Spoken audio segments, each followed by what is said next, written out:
bar on Friday night that chose violence. The expression, luckily. Listen, this is what happens when you decide to be a person of the world, especially a person of the world who enjoys a tequila soda on a Friday night in Williamsburg with your, pals. So we were at Union Pool, which in all my years of being a New Yorker, I have never been there. It was my first time. This is a great bar for millennials and Gen Zers alike, said no Gen Zer ever. Indoor, outdoor space. Also a photo booth we love. But this story is not about Union Pool, because sometimes even if you love a bar, you need a vibe change. This story is about a biker bar that we went to after. Biker bar, Rocky? That's not your style. Well, that's where you're wrong. I grew up on the back of a Harley Davidson, baby, and my first whip ever was a pink Barbie car with a matching pink leather jacket. I ride. So we walk in this bar, and it was righteous in a weird way. But you gotta remember, when you switch bars, it's a coin flip. But the four of us, we go with the flow. And sometimes we change the flow. And sometimes we are the flow. The first side character to enter our story is the bartender. For a visual, Garth from Wayne's World, iconic. Also, what he would exactly look like now. A gentleman rocker type. Sometimes gentleman rocker types who have AC/DC lyrics tattooed on their arms make assumptions about me. They may not think I've watched Motley Crue live in concert and seen Tommy Lee suspended upside down while he did a drum solo for 15 minutes. Your brain can't even comprehend it unless you were there. Or they would never guess that I know all the words to Buck Cherry's Crazy Bitch by choice. And by looking at me, the Garth type with the AC/DC lyrics tattooed on his arm may not think I did a dramatic reading of Every Rose Has Its Thorn as a monologue for sport in college, only to not get cast in that play. Risk, fail, risk again. So when he made eye contact with me, I started speaking, and then he looked over to his right, at the guy 2 seats down from me, and took his order instead. I let the rudeness roll off my back like it was rain dripping down the side of a bike helmet while I cruised down 95 in a 1983 Harley Davidson, baby. I'm easy. Finally, he took my order. He scoffed, rolled his eyes unnecessarily, and we made our way to the back. Now, the back of the bar was groovy, dynamite, dope, fire, lit, pick a word depending on what time period you peaked. We grabbed a table, got ready to laugh and joke, and what approaches our table? None other than a Gremsy. If you don't know what a Gremsy is, then you may just need to binge this podcast from the beginning, my friend. The show may be free, but the knowledge, you pay for that in time. This Gremsy approaches, lowers his glass in between our table and puts it right in the middle. He was indicating that he wanted to cheers us. No smile, no hello. We stop and then I cheers him. We all cheers him. But bro, chill. We could be talking about anything. Don't intrude on people's moments like that, especially when they're not inviting you over. I'm sorry your friends are all on Instagram and they don't care that you won your Zog Sports softball game, but we don't care either. Not when you interrupt like that. He deadass stared at us like we were in the wrong for not being more excited about his general existence. Boundaries. It's 2022 and you aren't Barney Stinson, okay? There's nothing legendary about a grimace. Debo excluded. He walked away like you were going to read about us in the paper the next day. After we shook off that evolutionary blunder of a human, we welcomed our third and final character. We'll call him the Vienna sausage worst nightmare because he looked like the only hors d'oeuvre he could offer you was a Vienna sausage. And when you ask, who the fuck do you think you are? He starts ripping his Tony Soprano tank top in half while saying, who am I? I'm your worst nightmare. But he's not really your worst nightmare. Anywho, VSWN, who was sitting next to my friend but in the in-between seat on the bench, so there was no table in front of him, he swings his fishbowl glass right in front of her face and then slams it on our table, right in the middle. Just plopped it right down. This power play of small dick energy couldn't rattle us because, well, collectively we had had about 3 or 4 joints in the last 2 hours, so we were absolutely, positively chilling. You can't rattle the unshakable. You can't break the peace of the peaceful. And what? Were we gonna fight the guy looking for violence at a biker bar in Brooklyn? Hard pass. This isn't a 2007 Tim Allen movie, okay? Grow up.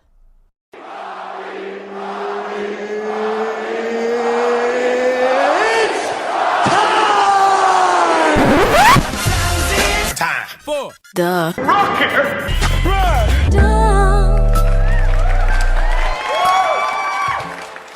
Welcome to the Rocky Rundown, where you get to learn a little bit about my week.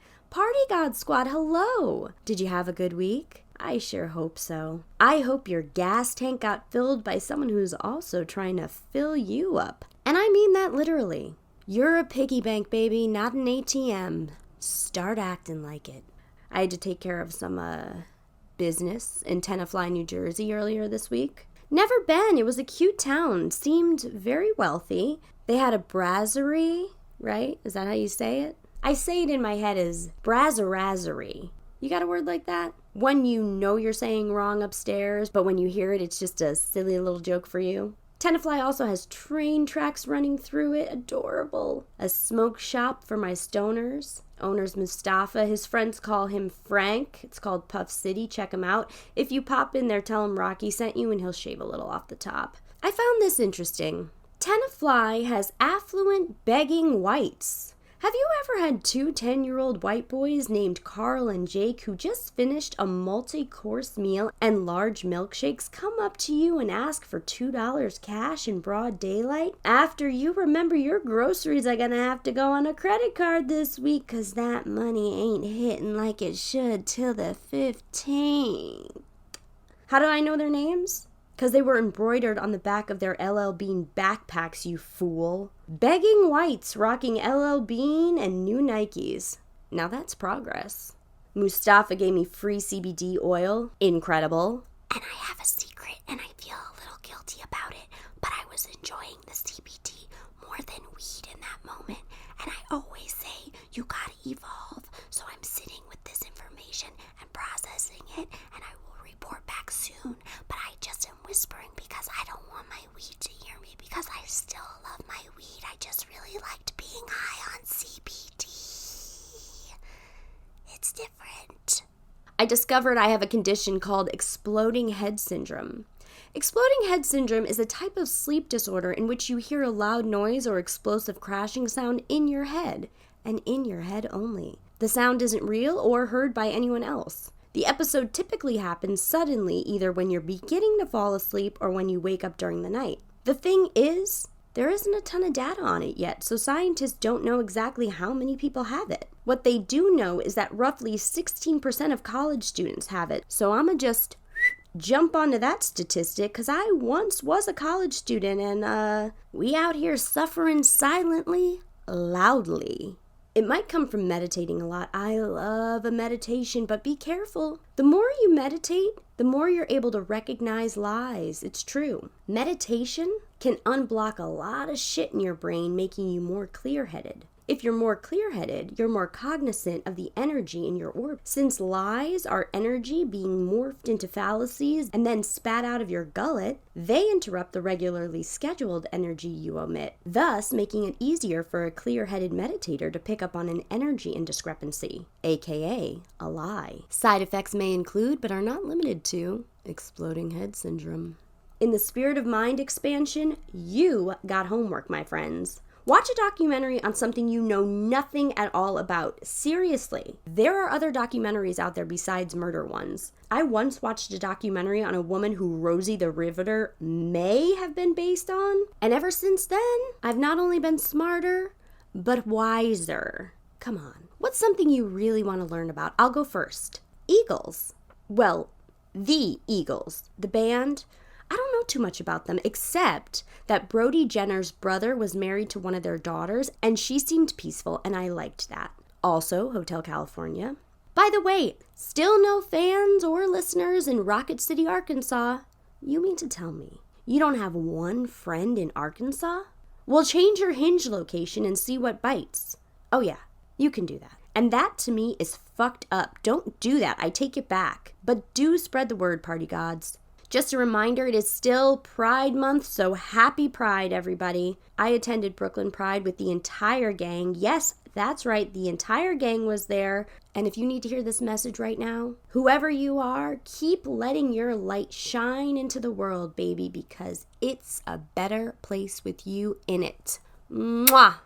That brings us to Rocky's Highest Thoughts, my most stoned thoughts of the week. Number 1, if you think of your body as a car and naps as gas, you'll never feel bad about taking a snooze, but it may cost you. Number 2, I make jingles for my life to help me remember things in a quirky way. They work. And speaking of jingles, number 3, butts, bro. People keep singing about butts. Like, since music was able to be physically portable, 8-tracks and shit. Song after song about butts. The next closest thing is faces, but butts have a strong lead. It's fascinating how obsessed with butts we are. Sit with that. Sit on your butt with that.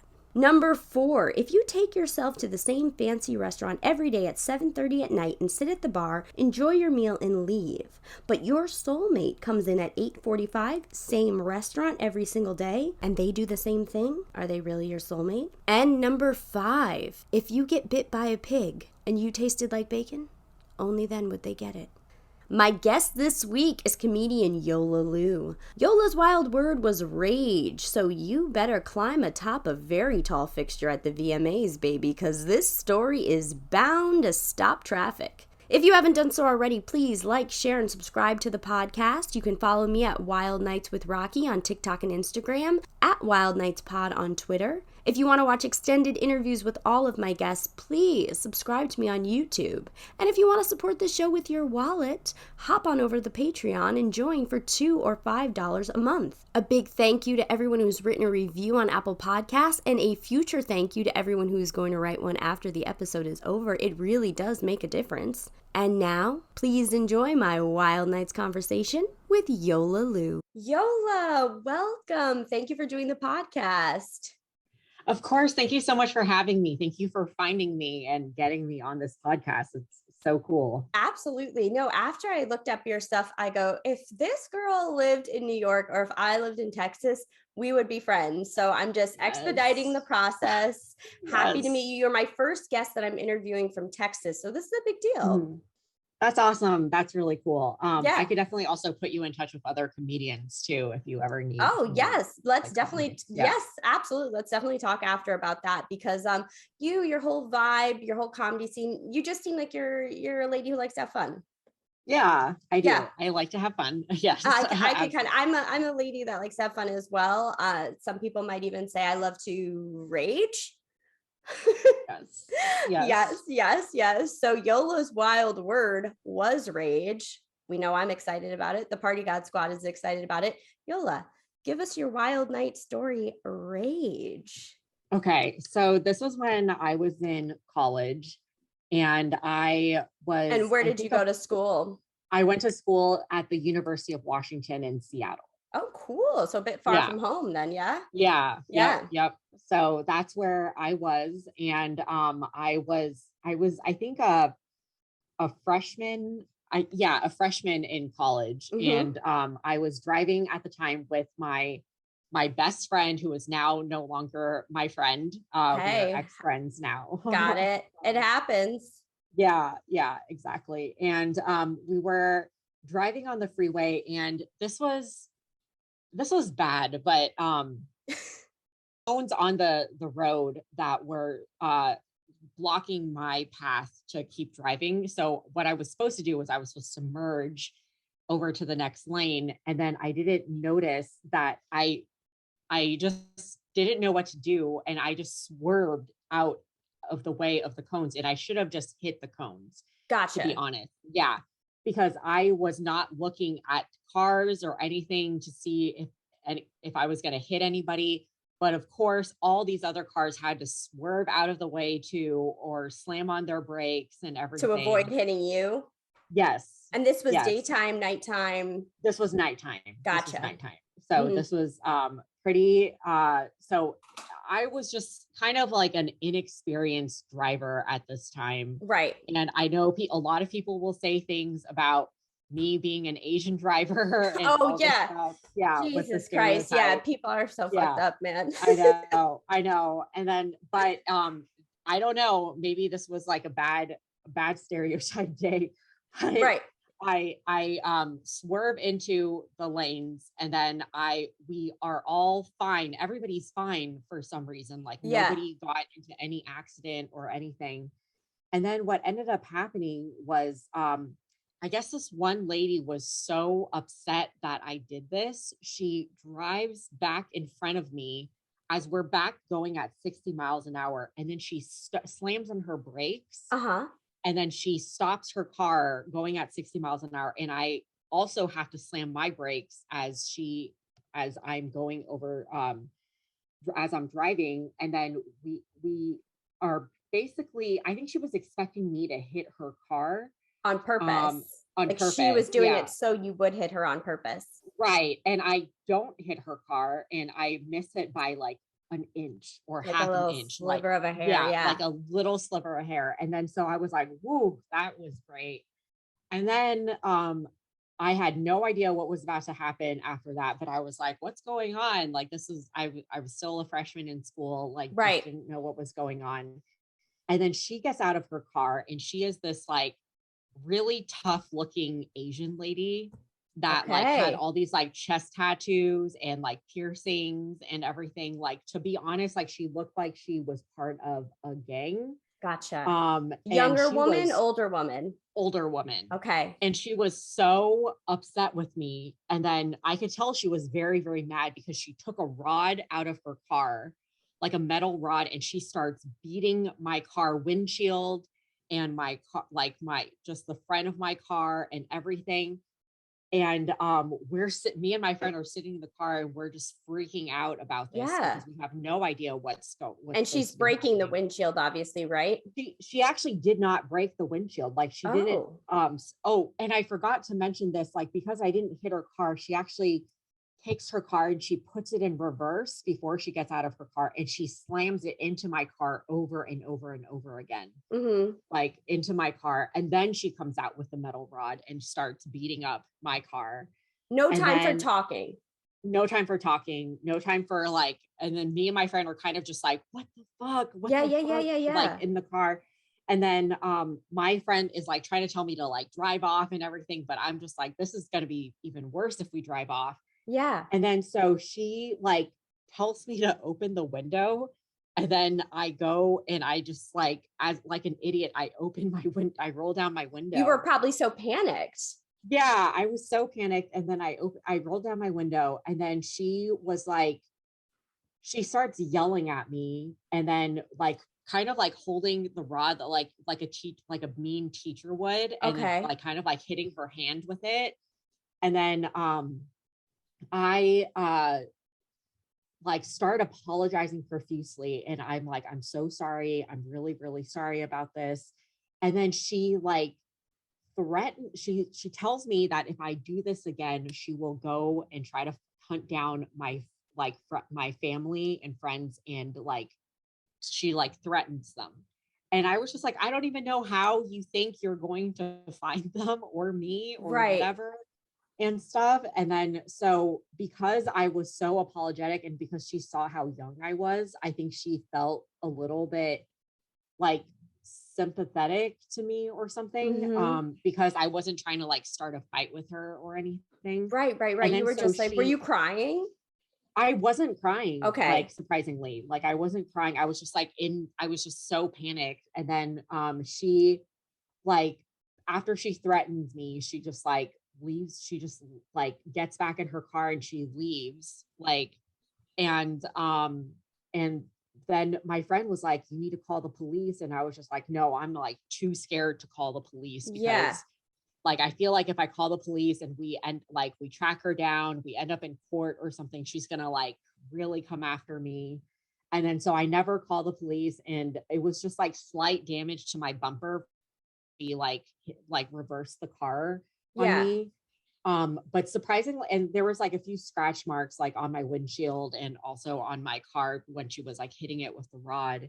But besides that, like nothing, like Mage. no major damage, even though like she really wanted to cause damage to my car. Yeah. And but yeah, that was basically my really crazy wild night that I've had. And I've ever since then, like I had like very bad post-traumatic stress disorder to like cones on the freeway. Yeah. And then so anytime I see them coming up, I will try to like get like go over the next few lanes as much as possible, because I'm just like, I don't know when these lanes or cones are going to end Right, or right, right. start and everything. Yeah. So this is a shallow question, but did you two go to your destination afterwards? Or did you, Yes, okay. we went to our destination. Like I kind of pretended like I didn't, we just like didn't know what was happening. And Yeah. I was just like, I am just gonna put this behind me and we're just gonna keep going like it's no big deal. And my friend was freaking out, but I was trying to keep like really calm and everything, Good. because it was also kind of like really embarrassing, like in a Yeah. way, you know, like it was just super embarrassing to have to be in this situation. So I was trying to play it off cool and everything, even though inside I was like screaming. And I wanted to cry. And I think I did cry like later that night. Later. Like, yeah, it was so traumatizing to Well, me. I could see how something like that could be embarrassing too, because first of all, what were you, 18?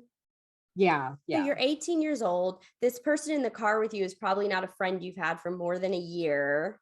Mhm. And they don't know, like maybe you thought they should have been like telling you to like get up and fight this woman, or and you're like, Right. no, no, Yeah. no, no, like it's not my bag. So you don't know how you Right. should be reacting because that's not a normal situation. Right, exactly. And then so it was just like there's all these things that I like wonder like what I should have done. Like, should I have called the police? Like, should I have like stuck up for myself more? But I felt like that was like the best thing I could have done, like in that situation. Like, Yeah.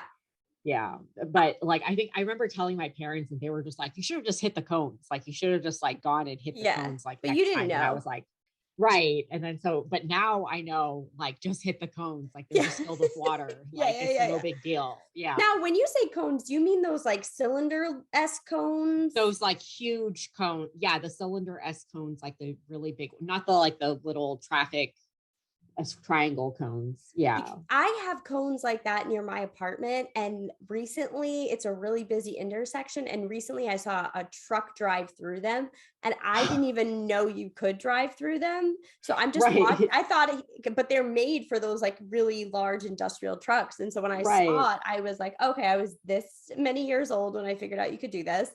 But Yes. that had to be so traumatizing, especially when you're a Yeah. young new driver. Like there's no Right. substance involved, there's no anything, you're just like new Mhm. to the rules of the road. Right. It's Right. very, very bad. I've had a couple precarious traffic incidents myself. There was one, so my first car ever was a Saturn. Mhm. I don't know if you've ever owned or operated a Saturn, but No. No. particularly the ones from the early to late 90s, they would leak. So Oh. yeah, so whenever it would rain, my sunroof would leak and my car would be filled with water, and then it had this lingering mildew smell whenever anybody got in it. Like I would do what I could, but it would just leak, leak, leak. And so Huh. I had this like really, it was a cute, but it was like this stank ass car that every other Saturn owner I talked to would be like, yeah, my car leaks. So one day, I had to be like 17 or 18. I was leaving my high school boyfriend's house to Uh-huh. go to another friend's house. And to get to her house, I had to cut through my high school parking lot. Now, I think enough years have gone by where I can tell this story and not legally get in any trouble. Yeah. But Yes. you would cut through the high school parking lot when the school was closed, off school hours, to get to like different parts of town. And so I was cutting Yeah. through, and I was cutting through the parking lot portion, and I just was like speeding. And because it had been raining, I couldn't get any control over the defrost. So there's Uh-huh. just all this fog, and I'm like peeping through this little hole, like driving somewhat slow, but probably could have been slower. And I'm driving, and then all of a sudden I hear this like crash, and I feel this crash, Oh my I gosh. I crash into the only parked car in the Oh, entire parking lot during a rainstorm at night by myself. So I jump out of the car. I'm clutching my chest. I'm sorry. I didn't mean to hit your car. I'm so sorry. yeah. And there was no one there.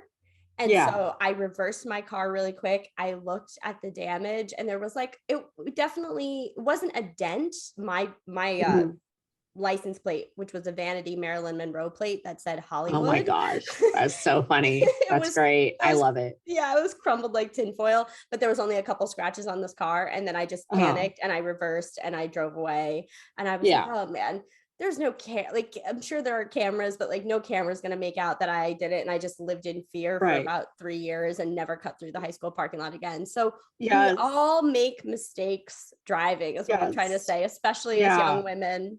Yes. Okay. Thank you for understanding and validating this experience for me. Of course, of course. That was Yeah. honestly, I needed to get that off my chest. Only a couple people knew that story. So I feel like very kindred, which is the Yeah. theme of getting to know you on the web. I felt a very Yes. kindred, uh, I'm very drawn to you. I think we graduated college Oh, about a year apart. I think you were yeah. 2011, I was 2010.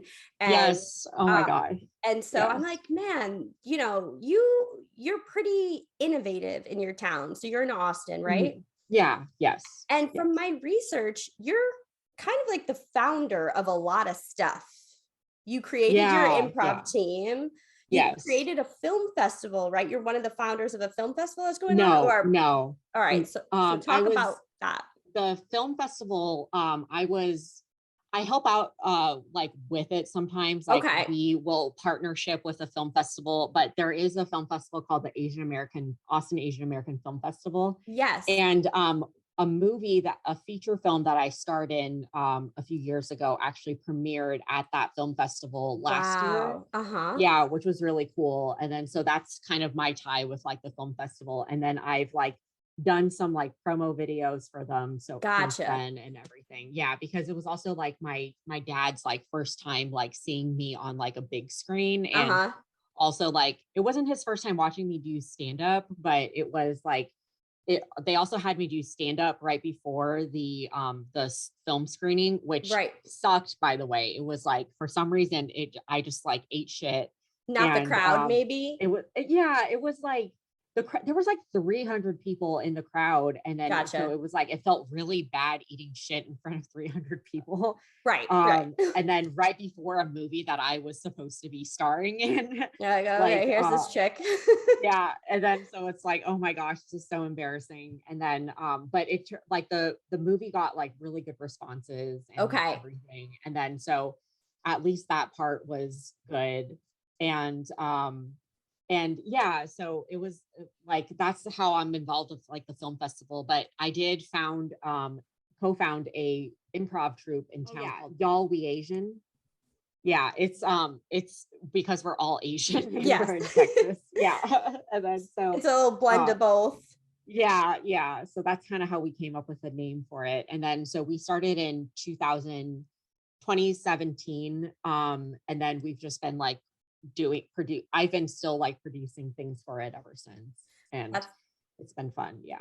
now with your improv team, and when you produce shows, do you try to keep them very Asian heavy? Like, let's just keep lifting up Asian artists in town, or is it open to everyone? It's open to all other people of color. I Okay. mean, it's open to like we have a lot of like other like people of color checking out our shows, but we also have like probably half of the audience like are Asian Americans That's like checking amazing. out our show. Hmm. Yeah, but we always like book a stand up before, and I used to only try to book Asian American comedians, but there Yeah. just is not enough in Texas to like Gotcha. because we've been doing our current run of a show right now called Family Style Uh-huh. for about a year now, and then there's just not 12 Asian American comedians, and then so I've been Not booking yet. like that's true. That's Yeah. true. So I've just been booking other like performers of color Good. to Yeah. like give them more of a platform instead. Yeah. That's So that's what awesome. I've been doing. So Yeah. what year did you start doing improv? I started doing improv probably like 8 years ago. Okay. So I don't remember what 8 years from now is. I But think it was 2014. oh no. Then that is because I moved to Austin in 2014. And then so I started like 2 years after that. So 2016. Yeah. And with the show you've been producing, have you seen a shift in the comedy culture? There's definitely like with the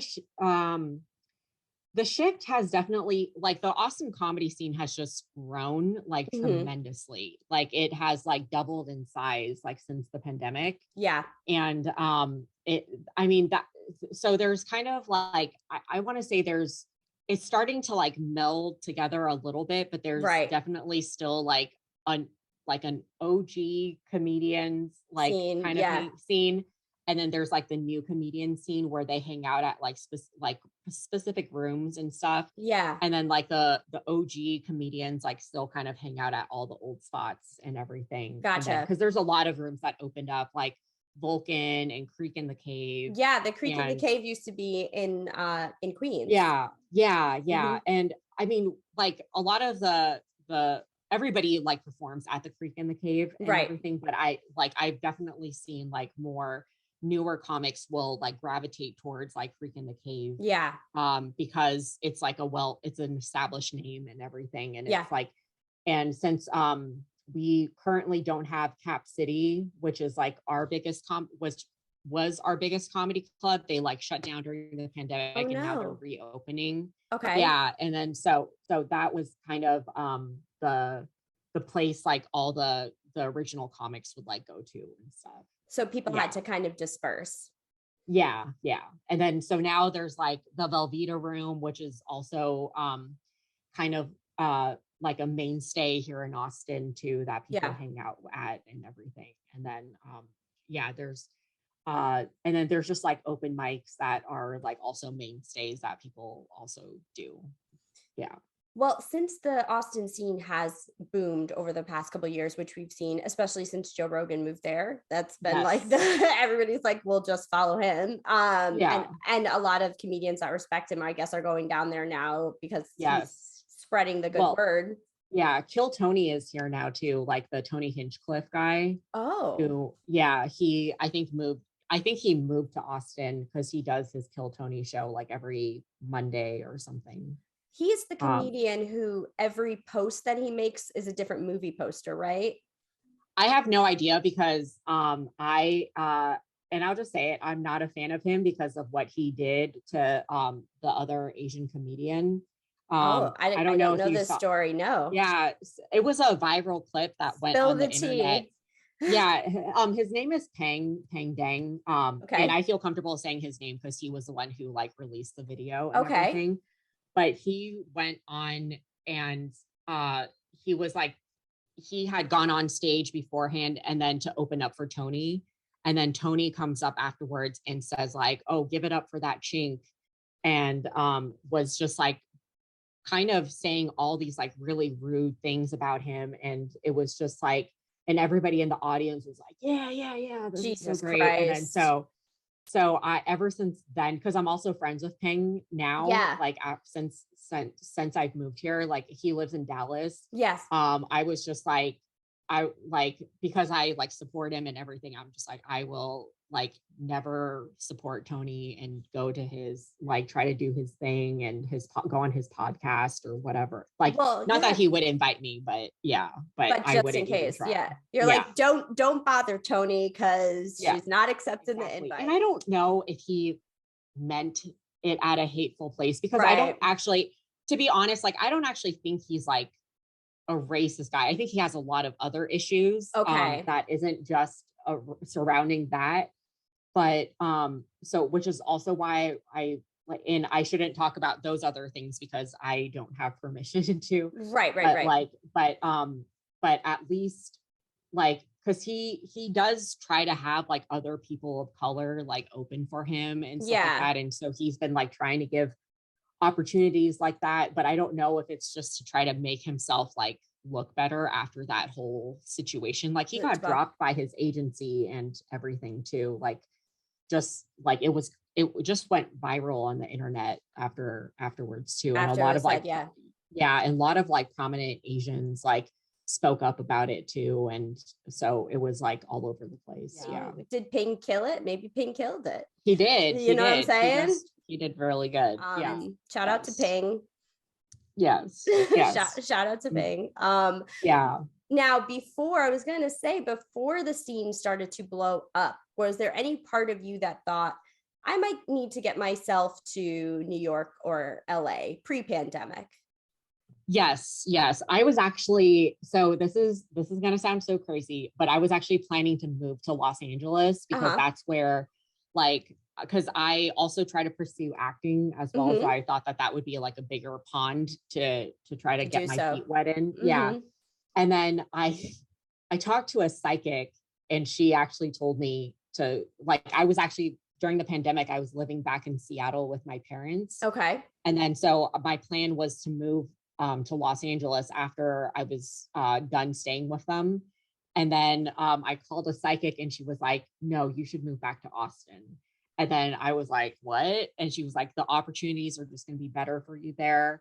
Like you're just going to have more of them. You're going to have more stage time. And then like, wait until like you get to a certain place. And then you could like think about moving, which I think didn't sound necessarily like a psychic thing, but it was more of like, a very what is that word? I can't like a careful, calculated thought. Gotcha. So, yeah, like maybe what a more experienced comic might tell me to do or something. Gotcha. Like, stick here and build here and see what happens and make your name, make a big name for yourself, which it seems like you're doing.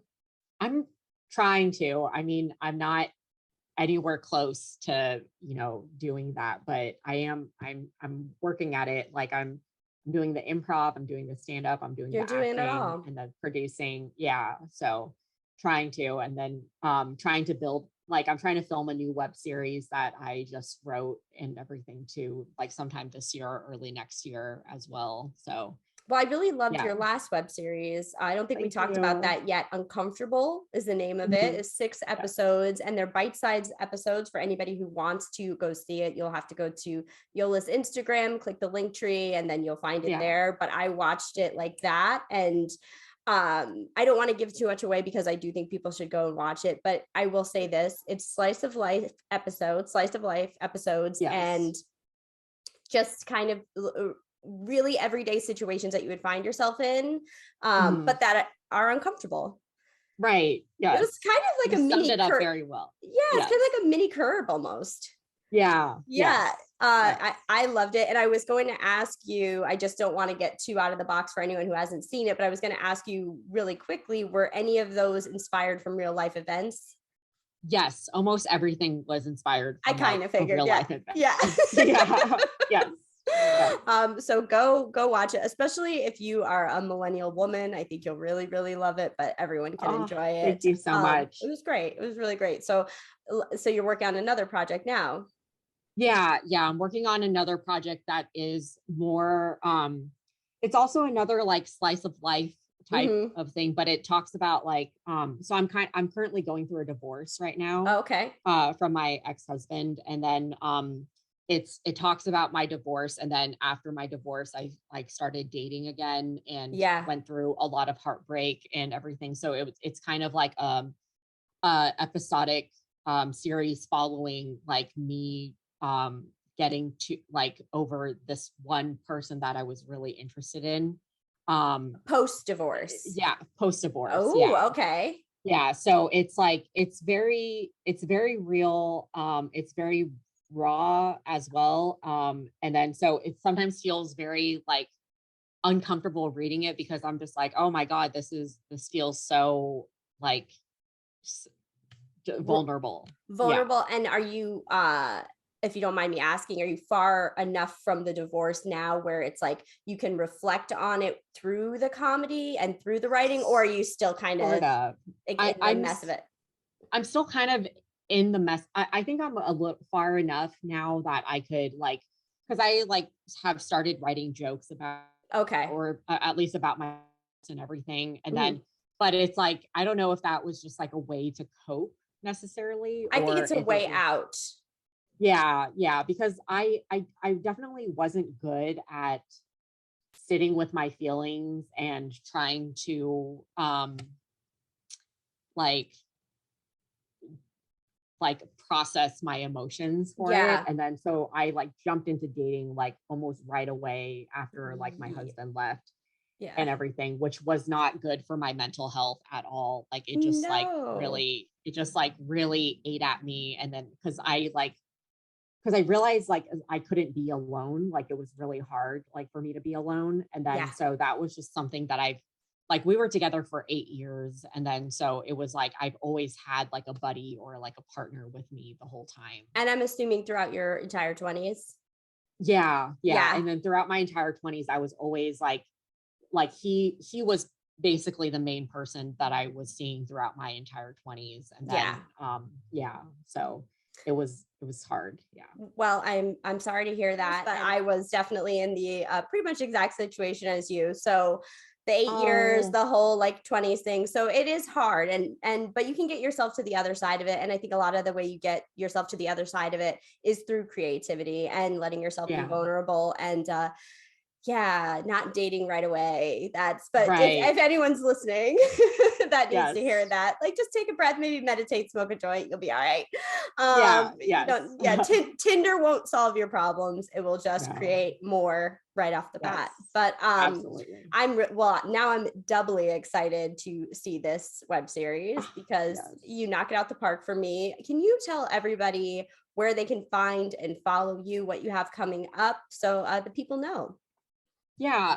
So people could follow me on Instagram at Yola Lu. And I also have a website, www.yolalucomedy.com. And I try to post my shows and my things going on like on my Instagram a lot. Mm-hmm. And then I'm starting to run a show at in Austin. If anybody listening is out of Austin, at the Violet Crown Clubhouse through Coal Town Theater. I'm producing a show for them every first and third Wednesday of the month at 9 p.m. It's a stand-up show called Oh Wow Nighttime. It's a late night show with just the stand-up is how I market it. I love So that. it's just a stand-up show. And that is the best way to find me. If people want to stalk me, that's I'm always going to be at the Violet Crown Clubhouse first and third Saturdays at 9 p.m. So stalk away with something nice to say. You will be the first person I reach out to if I go out there. And I hope you do the same if you come to New York City soon. Yes, I will. I will totally reach out to you. I feel like we'll be only trouble together and good trouble. It'll be fun, good trouble. Yola, this was an absolute pleasure. Thanks for sharing your Wild Night story. Everybody, I'm sure, is so excited for everything that you have coming up, and just sounds like you're on a great path. So I'm glad we got to chat. Me too. Thank you so much for having me. Of course, absolutely. We'll talk soon, okay? Okay. All right, bye.